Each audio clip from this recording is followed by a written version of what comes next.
मैं राजनीति में तो बहुत देर से आया था। समाज के चरणों में मुझसे जो बन सकता था करने की मैं कोशिश करता था। मैंने हर दिन, हर क्षण अपने देश के लिए, मेरे देशवासियों के लिए मुझसे जो हो सका, जहां हो सका, पूरे लगन से, मेहनत से काम करता रहा। और इसमें मेरी मां के आशीर्वाद, मेरी मां की बहुत बड़ी भूमिका रही है। मुझे मां भारती की सेवा करनी थी, इसलिए मुझे जन्म देने वाली मेरी मां ने मुझे अपने दायित्वों से मुक्त कर दिया था। और मां ने मुझे आशीर्वाद दिया कि बेटा जाओ, देश की करोड़ों माताओं की सेवा करना, देश के गरीबों की सेवा करना। उस मां के ही आशीर्वाद से मैं चल पड़ा था। और इसलिए मुझे आज इस बात की पीड़ा है कि जिस मां ने मुझे देश सेवा का आशीर्वाद देकर देश सेवा के लिए रवाना किया, भेजा। हर मां चाहती है कि उसका बेटा उसकी सेवा करे। हर मां चाहती है कि बेटा बड़ा हो, मां के लिए कुछ न कुछ करता रहे। लेकिन मेरी मां ने खुद के लिए नहीं, आप जैसी करोड़ों माताओं की मैं सेवा कर सकूं, इसलिए खुद से अलग करके मुझे जाने की इजाजत दी।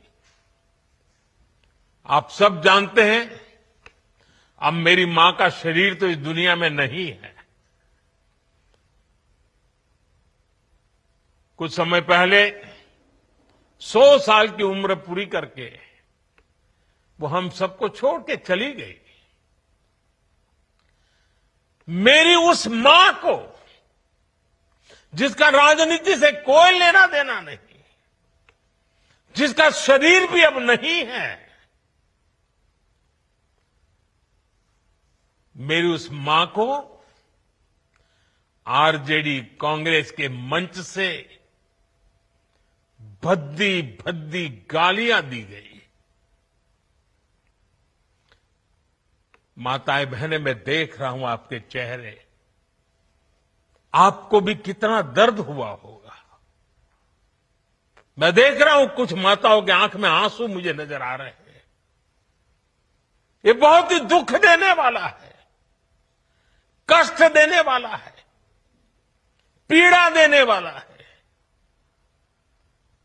क्या गुनाह, उस मां का क्या गुनाह जैसे भद्दी गालियां सुना दी जाए। साथियों, हर मां अपने बच्चों को बहुत तपस्या करके पालती है। यहां मेरे सामने बैठी हुई हर मां उतनी ही लगन से, उतनी ही तपस्या से अपने बच्चों को पालती है। बच्चों से बड़ा मां के लिए कुछ नहीं होता है। मैंने भी बचपन से अपनी मां को ऐसे ही रूप में देखा था। उन्होंने बहुत गरीबी में, बहुत सारी तकलीफें सहते हुए अपने परिवार को, हम सब भाई बहनों को पाला था।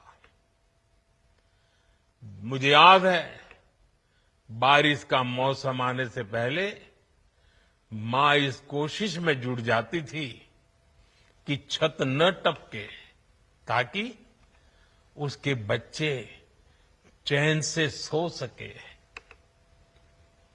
मां बीमार होती थी, फिर भी पता तक नहीं चलने देती थी, काम करती रहती थी, काम पर जाती थी।